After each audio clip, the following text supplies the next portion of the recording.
দীর্ঘ আলোচনার পর অবশেষে যুক্তরাষ্ট্রের মধ্যস্থতায় ভারত পাকিস্তানের মধ্যে যুদ্ধবিরতি চুক্তি কার্যকর হয়েছে।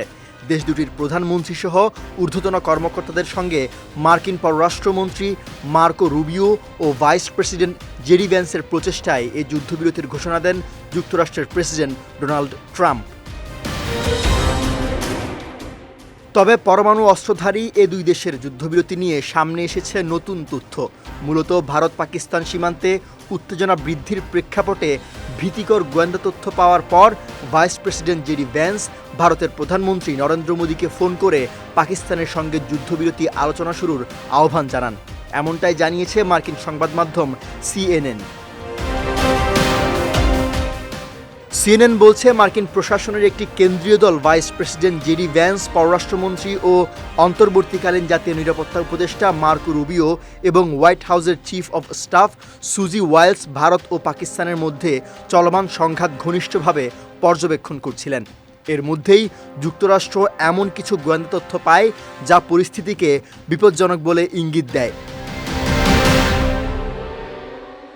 ওই তথ্যের ভিত্তিতে vice president Vance president Donald ট্রাম্পকে পুরো পরিকল্পনার ব্যাপারে অবহিত করেন। এরপর জেডি ভ্যান্স সরাসরি নরেন্দ্র মোদীকে ফোন করে বলেন, এই সংঘাত আরও মারাত্মক রূপ নিতে পারে এবং বড় ধরনের সংঘর্ষ হতে পারে। এ সময় ভ্যান্স মোদীকে উৎসাহ দেন যেন ভারত সরাসরি পাকিস্তানের সঙ্গে যোগাযোগ করে এবং উত্তেজনা কমানোর বিভিন্ন পথ বিবেচনা করে। সিএনএন জানায়, ভ্যান্স মোদীকে এমন একটি শান্তিপূর্ণ বিকল্প পথের কথাও জানান যেটি পাকিস্তান গ্রহণ করতে পারে বলে আমেরিকার ধারণা ছিল।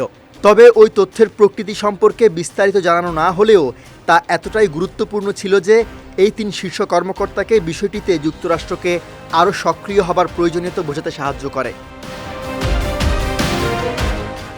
যদিও মার্কিন প্রশাসন যুদ্ধবিরতির খসড়া তৈরি বা আলোচনায় সরাসরি যুক্ত হয়নি, তবে তারা বিষয়টিকে আলোচনার সুযোগ তৈরি করে দেওয়ার অংশ হিসেবে দেখেছে। বিশ্লেষকরা বলেন, মোদির সঙ্গে ভ্যান্সের ফোনালাপ ছিল যুদ্ধবিরতির এই প্রক্রিয়ার একটি গুরুত্বপূর্ণ মোড়। তবে যুদ্ধবিরতি কার্যকরের কিছুক্ষণের পরই দেশ দুটি পরস্পরের বিরুদ্ধে যুদ্ধবিরতি লঙ্ঘনের অভিযোগ তুলেছে। সৈয়দ নওশাদ, বিজয় টিভি, নিউজ ডেস্ক।